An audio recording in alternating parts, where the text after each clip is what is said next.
Hailed as the Arab Spring's greatest success, is Tunisia on its way to becoming a failure? President Kais Saied doubles down and bans protests just days after firing the prime minister and freezing parliament. The Ennahda Party is calling for dialogue, but is the president willing to listen?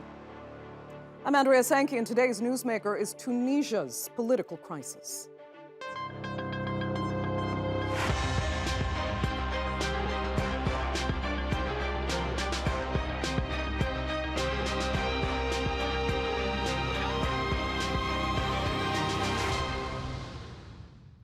In 2011, Tunisians rose up to overthrow an autocrat. But 10 years later, some fear the country is fast regressing back to the days of dictatorship. On Sunday, President Kais Saied sacked the prime minister, suspended parliament, assumed control, and then ordered a nationwide curfew. His critics are accusing him of a power grab, but a defiant Saied says he's saving the country from chaos. His message has resonated with some Tunisians who've seen years of successive governments fail to improve the basic standard of living. The value of the Tunisian dinar has been steadily declining since the 2011 revolution, losing nearly 70% of its value. Still, it is considered Africa's second strongest currency against the US dollar.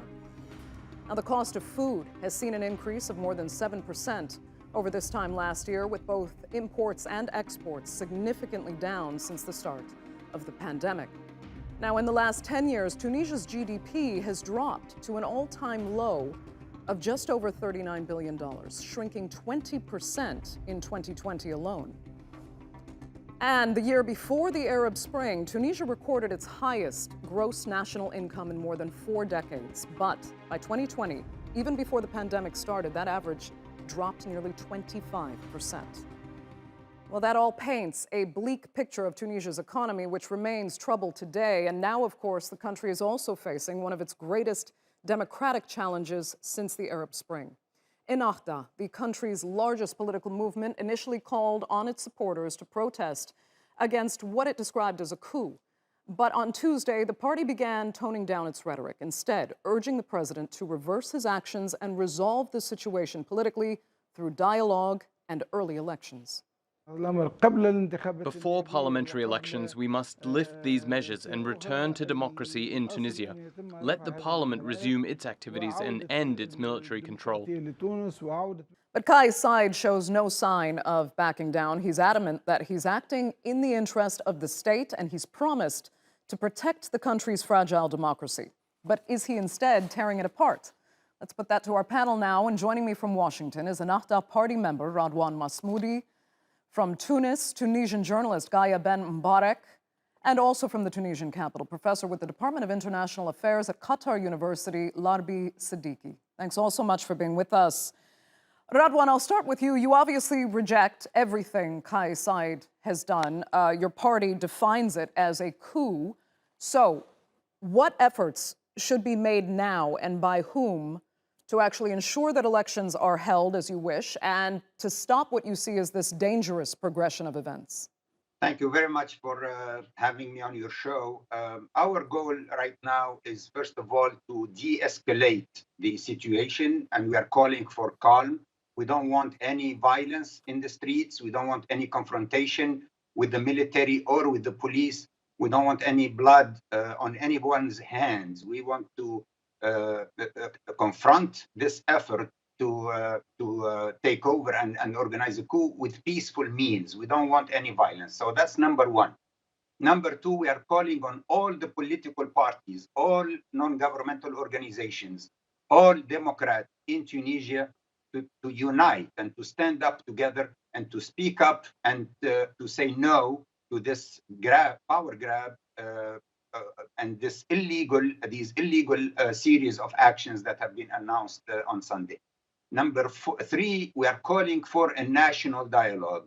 The only way to solve this problem is by having everybody come to the table, sit around the table and discuss our differences and agree on a path forward, agree on a strategy that would unite all Tunisians and get us out of this mess and get us out of this crisis, which, to be honest, the crisis did not start with the coup. There's been a series of crises, political, economic, health crisis in the country. So we have been calling for months now for a national dialogue.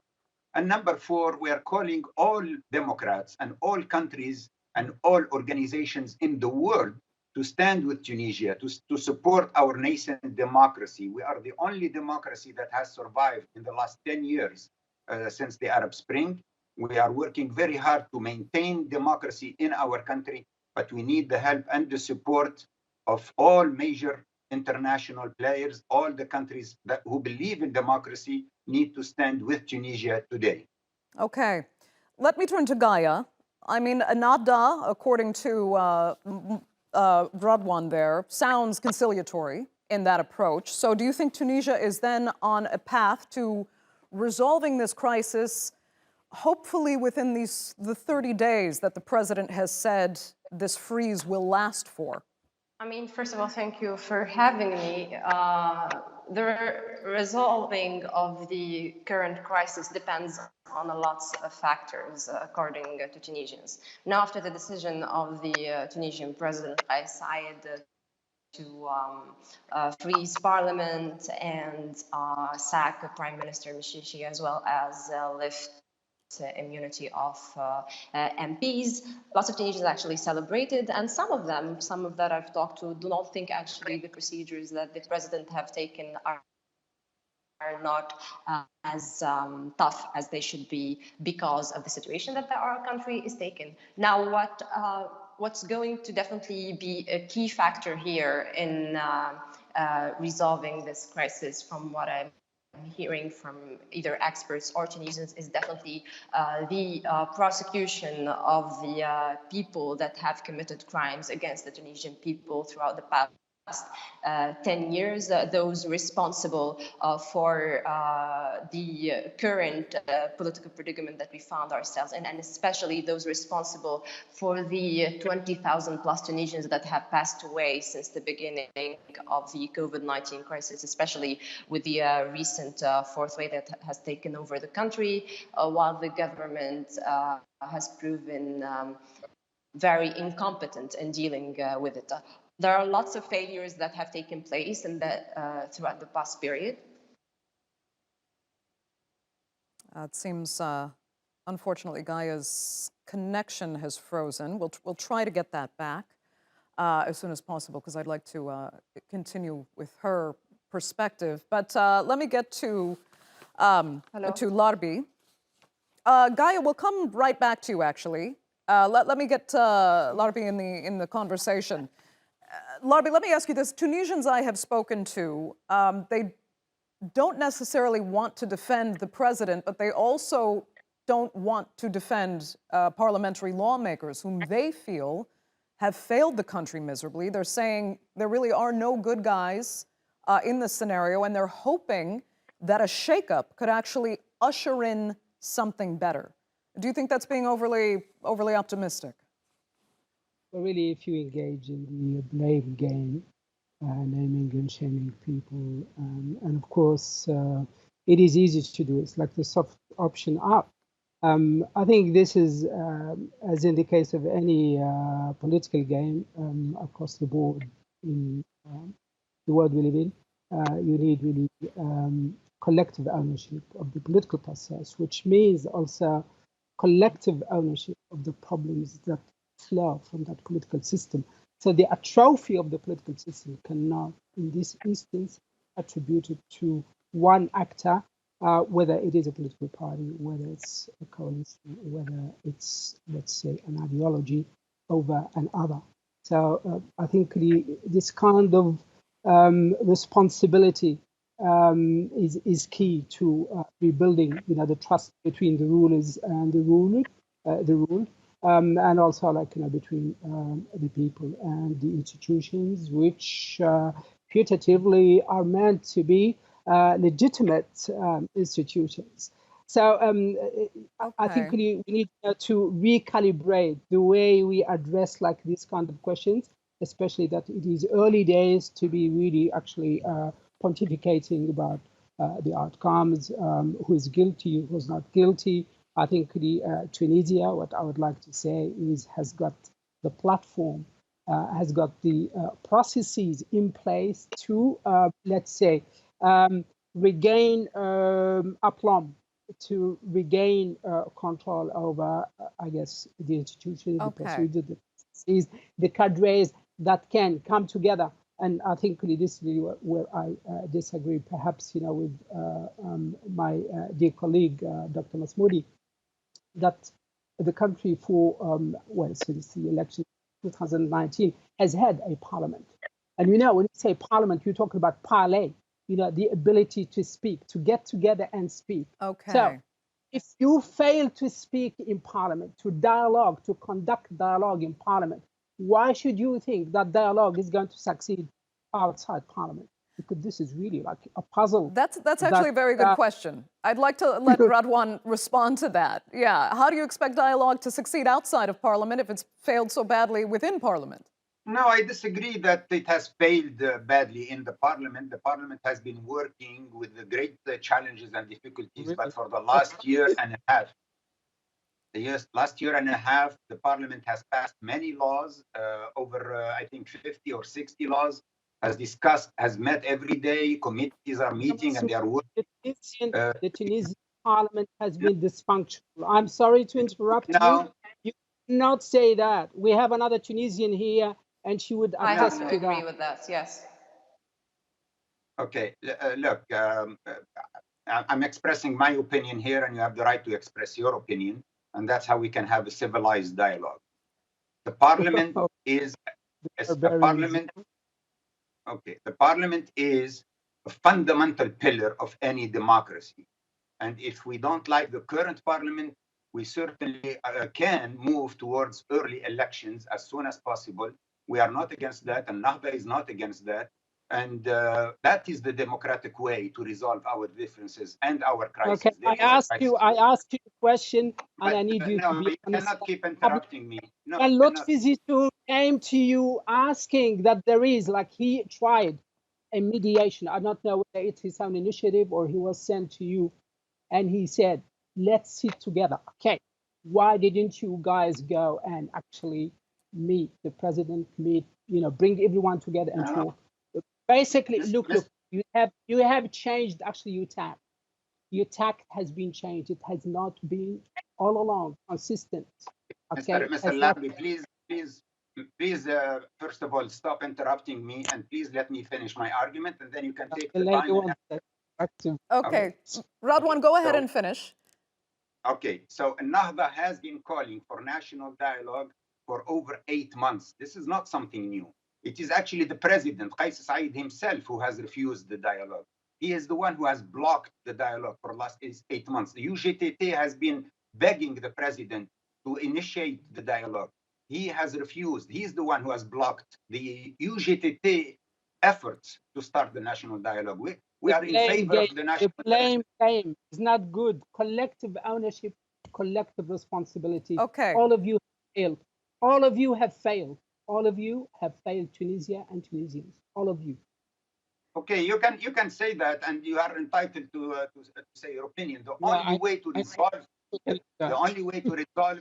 way to resolve this disagreement or these differences is through the democratic process, not by military coups. Through the democratic process means we have to reopen the parliament immediately, and we have to sit at the table together and negotiate and find a compromise, and then go to early elections. Let the people choose. If the people elect you, Mr. Larbi, as the next president, I'll be very happy and I will respect that. Okay. It is the people's choice, not your choice or my choice or Mr. Kais Saied's choice, to take us out of the democratic process, which I agree with you is problematic, has not worked very well in the last few years. The pandemic has made it a lot more difficult and a lot more unmanageable, but we need to stick to we need to stick to the democratic process. Okay, let me get Ghaya back in the conversation. I mean, we're seeing how difficult, Ghaya, dialogue can be. I can see that you agreed with Larbi's assessment that the parliament is highly dysfunctional in Tunisia. But still, is there a space then for dialogue to somehow resolve this so that early elections can be called and the democratic process can resume for the benefit of the Tunisian people? Or is there a deadlock here that's going to prove extremely difficult to get out of? First of all, I would like to say I have to agree agree with Arbi regarding the dysfunctionality of the parliament. This is not a matter of opinion, personal opinion. This is a matter of facts that us as Tunisians have been seeing on a daily basis through the different plenary sessions taking place and being broadcast live. We have even seen fist fights taking place in the parliament, and to be honest, this has been very disappointing to lots of Tunisians. We have not actually the statement that Mr. Masmoudi has said about like 30 or 40 laws have been passed for the past years is very vague. We have lots of monitoring NGOs for us to go and check and see what are the actual actions taking place in parliament, but the image that sticks into Tunisian mind is definitely the continuous quarreling and the continuous fist fights and respect taking place in the parliament, which should not be taking place. To be honest, from what I'm seeing the general public, from my reporting, from the people that I've been talking to, I have not heard anyone calling for, from protesters, talking about the protester that took to the street on July 25th before the president announcing his decisions. People are asking before any national dialogue the prosecution of the people and the political class that has committed crimes against Tunisians. We have multiple investigations taking place after the president has taken the activation of Article 80. This is what Tunisians want. Tunisians want the prosecution of people who have committed crimes against them, people who have committed theft, and people who have made their social situation harder and harder throughout the past 10 years. It is really despicable here to belittle the demands of the street. It is not only a matter of protecting democracy, or it is not only a matter of us trying to put labels so super fast on what happened in Tunisia. It is more important now to react to the demands of the street and point out to the failures that the successive governments that have taken over Tunisia over the past 10 years, especially the failure of the government of Prime Minister Mishishi in handling the COVID-19 crisis, which caused more than 20,000 Tunisian deaths and is still taking lives on a daily basis till today. All these combined with the social situation and people not being able to find employment, people struggling, and people really being fed up and desperate living in Tunisia. This is the most important aspect. The most important aspect is to answer the calls of the street. And to be honest, it is understood. Really, it's going to be very disappointing to disregard this. Right. I mean, Larbi, it's interesting that she says you cannot belittle the demands coming from the streets of Tunisia, but there's also a question if people are actually expecting just too much at a time when governments around the world have their hands tied, not least because of the unprecedented conditions of the pandemic. Tunisia is expensive.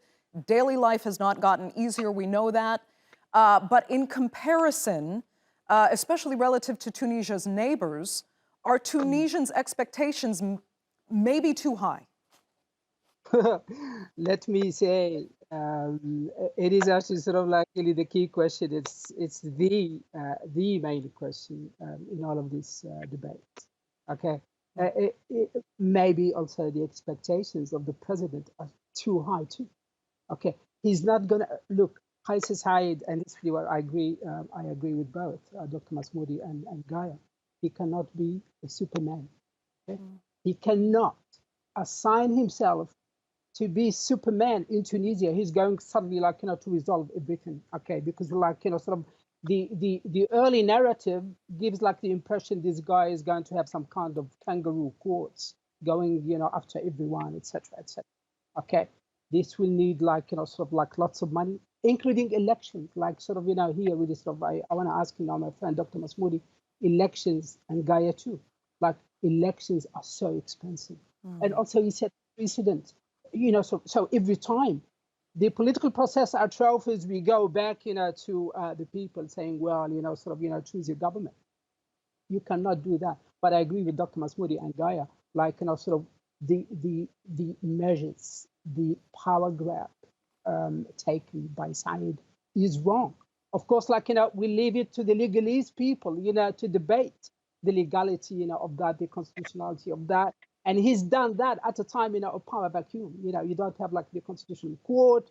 He has not actually consulted, the head of the executive power. He has not consulted, sort of Ghannouchi, the head of, parliament, etc., etc. And also, it's not like, a classic military coup like, Egypt. Let's like clarify one thing.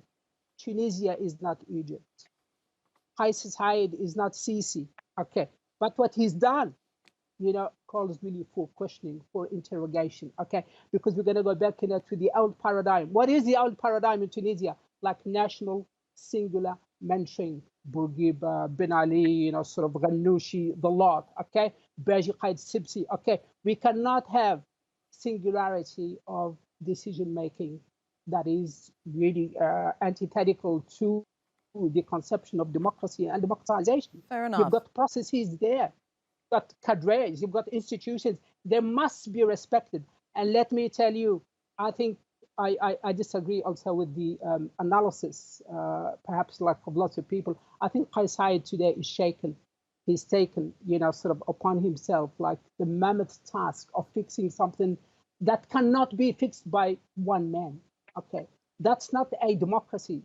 Okay, people don't want actually a Saied or a Bourguiba or something. They really want actually solutions, to their problems. They want to be respected. They want them to give the vote, like people, to not to renege on their promises, not to turn their backs on people. Okay, they lie to the people, and Dr. Masmoudi knows, and he knows like lots of examples. Ghaya too. They know. People who just like, as soon as you give them the vote, they just like forget about you until the next election. This cannot really be, be happening in Tunisia. And I tell you what, Tunisia has got a dynamic civil society. It will fight back. There is no way this will continue. Okay, Kais Saied is shaken today. He's not like sort of the Kais Saied of 25th of July. He knows this is like very difficult. Okay. What he's promising to undertake is very, very difficult. You need teamwork. Understood. Radwan Masmoudi, I saw you wanted to respond at one point. And by the way, I appreciate that all three of you at least agreed. There was some harmony at certain points in this discussion. That's encouraging to see. But Radwan, go ahead. No, look, there is a lot of anger and frustration in the streets, and especially among young people. I think most of that anger is very legitimate. I think the government for the last 2 years after the elections of 2019, but even before that, the previous government of Youssef Chahed has not done enough to solve the economic problems, the social problems, the political crises. And now on top of that, the health crisis that we have in the pandemic, where as everybody knows, it's been growing and a lot of people are dying in Tunisia. So there is a legitimate reasons for Tunisians to be angry today, and I fully understand that.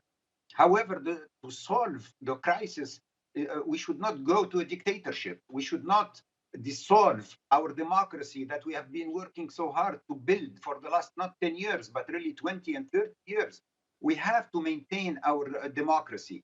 And yes, our political system is not perfect. There are a lot of problems, whether in the parliament or in the political parties themselves, or in the elections, or in the fighting corruption, or in the judicial system. There are a lot of problems. We are still work in progress. Our democracy is still work in progress.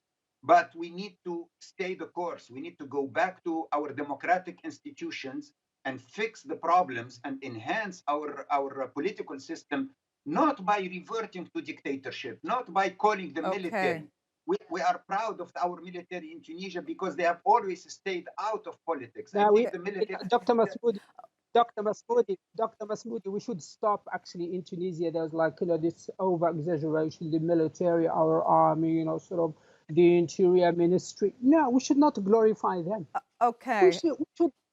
We should get out of this like really sort of like negative narrative. The army, the military, the glorious like armed forces. Why? They should go back to the battle and should not be involved in politics. And the president has made like a big mistake by relying on them. But like, listen, I'll tell you, Dr. Masmoudi, you cannot have it like both ways. You talk about democracy, like the procedural democracy, at the level of parliament, institutions, voting, etc. That's self-petition. The political parties in Tunisia themselves, internal democracy, that they need internal democracy. That is really important. That is important. And that question, I actually, ask that question of all of the political parties, leaders in Tunisia. There's nepotism, there's monopoly, there's corruption also inside the party. Understood. I'm going to have to interrupt you there because unfortunately the clock is against us and we are completely out of time. And Ghaya, I apologize for not being able to come back to you for a final word there, but that is all unfortunately for this edition of the Newsmakers. But I know we will be revisiting this topic very shortly in the near future. So thank all three of my panelists so much for joining us, and our viewers, of course, for being with us as well. I'm Andrea Sankey. We'll see you next time.